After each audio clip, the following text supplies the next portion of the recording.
बाबरी मस्जिद पाडल्यानंतर त्याच जागेवरती प्रभू श्रीरामाचं मंदिर व्हावं हे अनेक वर्षांचं कारसेवकांचं स्वप्न होतं।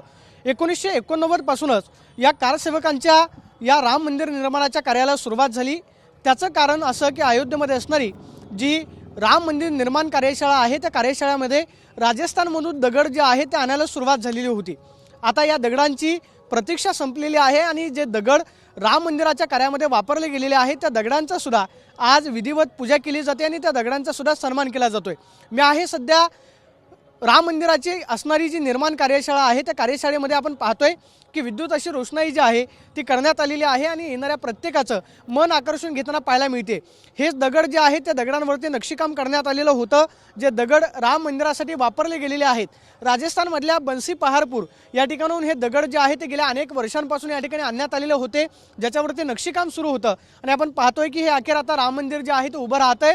मात्र जी दगडं अनेक वर्षांपासून प्रतीक्षा करत होती की आपण सुद्धा राम मंदिराचा भाग व्हावा, जी काही दगडं राम मंदिरासाठी वापरली गेलेली आहेत मात्र ज्या दगडांवरती नक्षीकाम झालेलं आहे त्याच्यावरती आपण पाहतोय की आकर्षक अशी विद्युत रोषणाई जी आहे ती या ठिकाणी करण्यात आलेली आहे।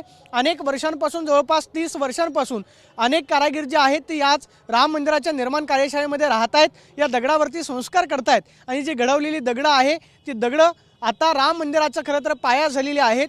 म्हणून या दगडांचा सन्मान करण्यासाठी आपण पाहतोय की विद्युत अशी रोषणाई जी आहे ती या ठिकाणी करण्यात आलेली आहे आणि संपूर्ण राम मंदिर कार्यशाळेला एक झळाळी मिळालेली आहे। येणाऱ्या प्रत्येक राम भक्ताचं ही राम मंदिराची कार्यशाळा जी आहे ते लक्ष वेधून घेताना पाहायला मिळते। मात्र राम मंदिर कार्यशाळेतल्या दगडांना सुद्धा आकर्षक अशी विद्युत रोषणाई 22 जानेवारीच्या निमित्तानं करण्यात आल्याचं पाहायला मिळतंय।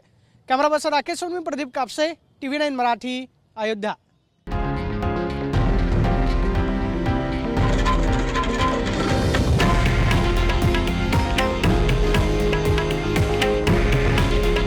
हे आहे देशातील नंबर 1 न्यूज नेटवर्क आणि आपण पाहत आहात TV9 मराठी।